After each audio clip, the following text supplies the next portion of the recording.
you need to automate your business as much as you possibly can to maintain any sort of reasonable margin. And what we found is that actually, as you automate a business, you first focus on technology, and the second thing you have to focus on is the data, because if the data is wrong, the technology doesn't work, and you've just wasted millions of dollars actually in the technology build out. So we focus on the data aspect and making sure that data is good enough to drive your automated processes.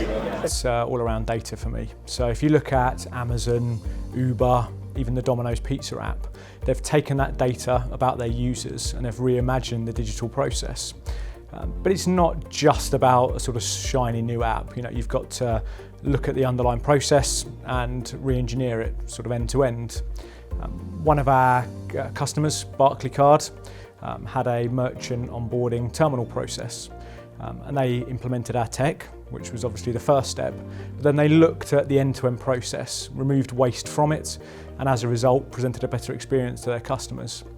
And I think that saw an increase in both conversions and then ultimately revenue. There are multiple benefits you get from automating your business.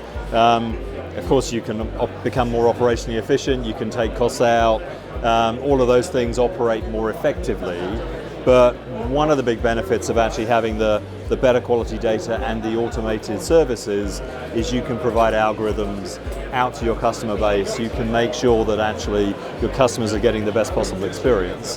And I think where the market is going is much more focused on that customer experience rather than the operational cost takeout. The cost takeout is important, but until we hit the next recession, frankly, it's all about revenue growth and how we can actually get more flow, take more market share, and that a lot of that is around actually just making sure that your customers are getting a wonderful experience. And again, the automation and the high quality data can help with that. Not just revenue, I think it's necessity. You know, you've got a lot of new organisations coming into every market sector and they're displacing the legacy vendors. You know, in the case of financial services, we have the challenger banks. You know, they're coming in, they haven't got any legacy to deal with, so they can start with a fresh slate.